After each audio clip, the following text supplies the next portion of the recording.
আসসালামু আলাইকুম রহমতুল্লাহি ওবরকাতুহু। সম্মানিত দর্শক, আমি যখন এই ভিডিওটি করছি তখন বাংলাদেশের রাষ্ট্রপতি জনাব শাহাবুদ্দিন চুপ্পু লন্ডনে আছেন। তিনি সেখানে শারীরিক চিকিৎসার জন্য আছেন এবং একটি হাসপাতালে ভর্তি হয়েছেন। পত্রিকার খবরে যেটা দেখলাম সেটা হলো তার হার্টের একটি ব্লক ধরা পড়েছে এবং সেই ব্লক দূর করার জন্য যে স্ট্যান্টার নামক যে যন্ত্রটি সেটি সেখানে বসানো হয়েছে। আপনারা জানেন যে মানব শরীরে হার্ট, হৃদয় একটা অত্যন্ত গুরুত্বপূর্ণ অঙ্গ এবং এই হৃৎপিণ্ডের রক্ত সঞ্চালনে যদি একটু ১৯-২০ হয়, মুহূর্তের মধ্যে হার্ট স্ট্রোক করে আমাদের দেশে বহু মানুষ মারা যায়। তো সেক্ষেত্রে রাষ্ট্রের যিনি গুরুত্বপূর্ণ ব্যক্তি, প্রধান ব্যক্তি, তার শারীরিক অবস্থা এবং তাকে সুস্থ রাখা, তার চিকিৎসা পাওয়া, এই বিষয়গুলো আমাদের সাধারণ মানুষের মতোই একদিকে মৌলিক, আর অন্যদিকে রাষ্ট্রের গুরুত্বপূর্ণ ব্যক্তি হিসেবে এটি বলতে গেলে ফরজে আইন, অপরিহার্য। দুর্ভাগ্যজনক হলেও সত্যি যে গত সেই ১৮ মাস ধরে ডক্টর মোহাম্মদ ইউনূসের জমানাতে রাষ্ট্রপতিকে বঙ্গভবনের বাইরে বের হতে দেওয়া হয়নি।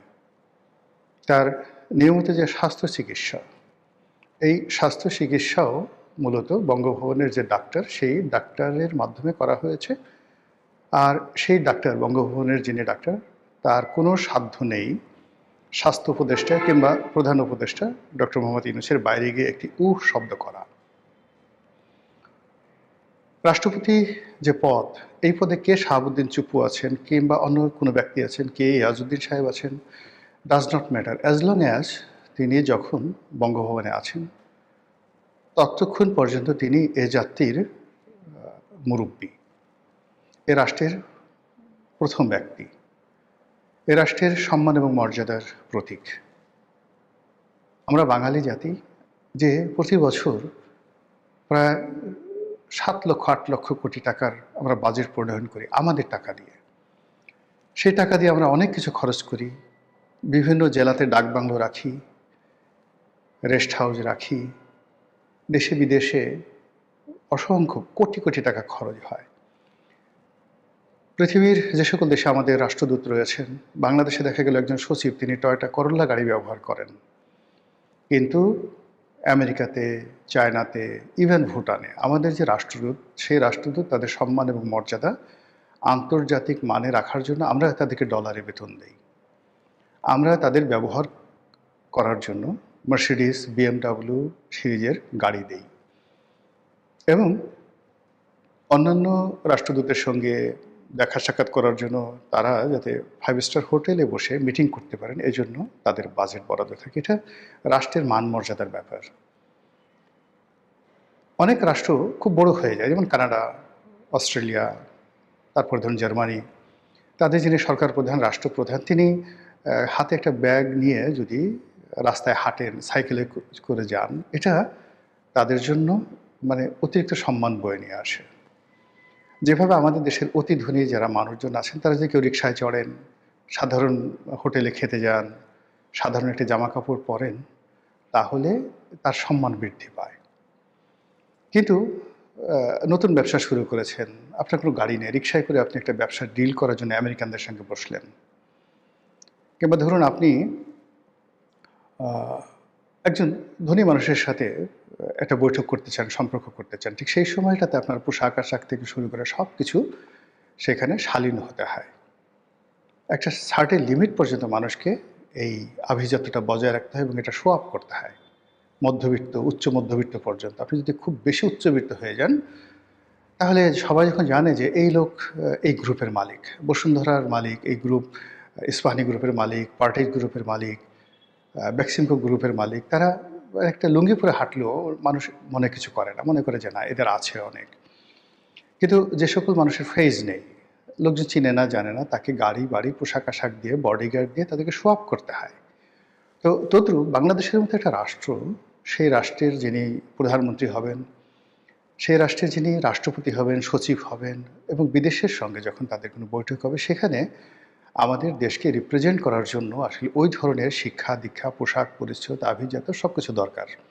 আর এজন্যই কিন্তু আপনি দেখবেন যে রাষ্ট্রের যে কে পোস্টগুলো আছে পোর্টফোলিওগুলো আছে সেখানে যথেষ্ট যাকে বলা হয় আভিজাত্য বজায় রাখার চেষ্টা করা হয়। আপনি আইজির রুমে গিয়ে দেখেন, সেনাপ্রধানের যে রুম গিয়ে দেখেন, আপনার কাছে মনে হবে যে আমেরিকার যে সেনাপ্রধান তার চাইতে আরও বেশি জাঁকজমকপূর্ণ। কারণ হলো এটা আমাদের দেশে দরকার। আদারওয়াইজ লোকজন বিদেশে যারা আছে তারা পাত্তা দেবে না।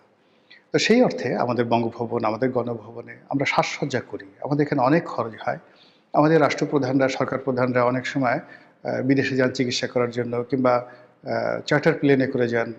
এগুলো নিয়ে অনেক আলোচনা হয়, সমালোচনা হয়। আমরা শুধুমাত্র পশ্চিমা দেশের সঙ্গে তুলনা করি। কিন্তু আমরা এটা চিন্তা করি না যে বিদেশের মাটিতে বাংলাদেশের যে রাষ্ট্রপ্রধান, সরকার প্রধান, সেক্রেটারি, নাগরিক, বাংলাদেশের পাসপোর্ট, সেখানে তারা কিভাবে এগুলোকে মূল্যায়ন করে।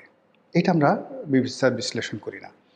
তো কাজেই আমি মনে করি যে আমাদের এই দেশটি একটা উন্নত পর্যায়ে না হওয়া পর্যন্ত রাষ্ট্রের যে কে পোস্টগুলো আছে সেখানে এই আভিজাত্যগুলো দরকার রয়েছে। এগুলো যাতে আরও শানিত হয়, এদের মান মর্যাদা আরও যাতে বাড়ে, এই জন্য এই পদগুলোতে রাষ্ট্রপতি, প্রধানমন্ত্রী, সেখানে ভালো লোক নিয়োগ করা উচিত, জ্ঞানী লোক নিয়োগ করা উচিত, সম্মানিত লোক নিয়োগ করা উচিত। দিস ইজ প্রথম।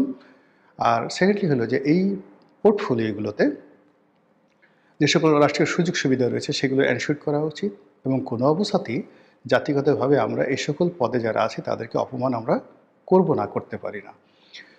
তো সেই দিক বিবেচনায় আমাদের বাংলাদেশে অনেক রাষ্ট্রপতি এসেছেন, কিন্তু জনাব শাহাবুদ্দিন চুপ্পুকে গত 18 মাসে অর্থাৎ ইউনূস জমানাতে যে অপমান করা হয়েছে, যে লাঞ্ছনা দেওয়া হয়েছে, যে গঞ্জনা দেওয়া হয়েছে, এটা শুধু বাংলাদেশ নয়, এমন কোনো রাষ্ট্রপতি এশিয়াতে অপমানিত হয়েছেন গত 50 বছর আমার জানা নাই।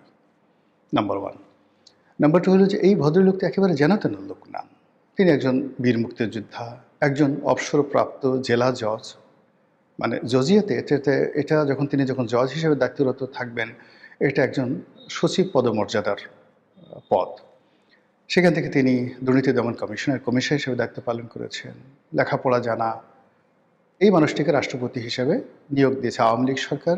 শেখ হাসিনা ফ্যাসিস্ট, সে চলে গেছে, উচ্ছেদ হয়েছে। এছাড়া তো আপনি আর অন্য কোনো অভিযোগ তার বিরুদ্ধে নেই। এখন তাকে আপনার পছন্দ নয়, আপনি তাকে জেলে নিতে চান, তাকে পদচ্যুত করেন, তাকে জেলে নিয়ে যান, কিন্তু অ্যাজ লং অ্যাজ আপনি যতক্ষণ পর্যন্ত তাকে রেখেছেন স্বপদে, তাকে তো মর্যাদা দিতে হবে, অসম্মান করা যাবে না।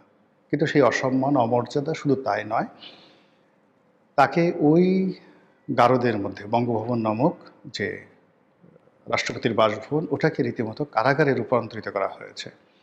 সেই কারাগারের মধ্যে ঢুকিয়ে যে প্রেশার দেওয়া হয়েছে, যে চাপ দেওয়া হয়েছে, যে তাপ দেওয়া হয়েছে, এতে করে এই লোকটি সেখানে হার্ট স্ট্রোক করে তিনি মারা যেতে পারতেন এবং তার চিকিৎসা দরকার।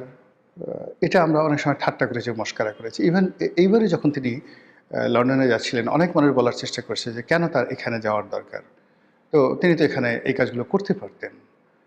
এখন আমাদের বাংলাদেশে যে সমস্যা হয়ে গেল কি, বাংলাদেশের ডাক্তারদের মধ্যে, হাসপাতালদের মধ্যে যে কি বলবো, এটা দলবাজি এমন অবস্থা হয়ে গেছে যে একটা নির্দিষ্ট পর্যায়ে এসে মানুষের বিশ্বাস থাকে না। যেমন বেগম জিয়ার অসুখ ছিল, এখন তিনি তার পছন্দের, যেমন এভার কেয়ারে তাকে চিকিৎসা দেওয়া হয়েছে, তিনি ঢাকা মেডিকেল সবচেয়ে বেস্ট ফ্যাসিলিটিস, সেখানে তিনি নিতে রাজি ছিলেন না। এভার কেয়ারের চেয়ে ঢাকা মেডিকেলের ফ্যাসিলিটিস অনেক অনেক বেশি, যারা ডাক্তার আছেন তাদের যোগ্যতাও সীমাহীন। কিন্তু ওই যে বেগম জিয়ার একটা ভয় ছিল যে যদি সেই আওয়ামী লীগের কোনো ডাক্তার থাকে এবং সে চিকিৎসার নামে সেখানে অপচিকিৎসা করে, তো এই যে একটা ভয় এবং আতঙ্ক, এটা যখনই কোনো একটা মানুষ সর্বোচ্চ পর্যায়ে পৌঁছে যায় এবং তার যখন নিরাপত্তার প্রয়োজন হয়, তখন এই জিনিসগুলো তার মধ্যে এসে যায়। তো এই সমস্ত কারণে কি হলো, আমাদের দেশের বড় বড় মানুষ যারা আছে, যাদের মনে হয় যে তাদের অনেক শত্রু রয়েছে এবং তারা অসুস্থ হয়ে গেলে, হাসপাতালে রোটিতে গেলে তার শত্রুরা এই সুযোগ নিতে পারে, এই ভয় সাধারণ মানুষের নেই, আপনার আমার নেই। কিন্তু যারা মন্ত্রী আছেন, এমপি আছেন, বড় বড় এমপি, আবার জানাতেন এমপি না, বড় বড় এমপি, যাদের অনেক শত্রু আছে, বড় বড় ব্যবসায়ী আছে, ইভেন তার অফিসে যেমন দেখা গেল হাজার কোটি টাকার ব্যবসা, তার পার্টনার আছে, তাকে মেরে ফেলতে চায়, তখন সে করে কি, সিঙ্গাপুর চলে যায়, অন্য একটা দেশে চলে যায়, যেখানে তার একটা বিশ্বাস থাকে যে এখানে যে অস্ত্রোপচারের যে অস্ত্র, সেখানে বিষ মাখানোর সাধ্য স্বয়ং রাষ্ট্রপ্রধান বা সরকার প্রধানও নাই, like Singapore, like Bangkok, like USA.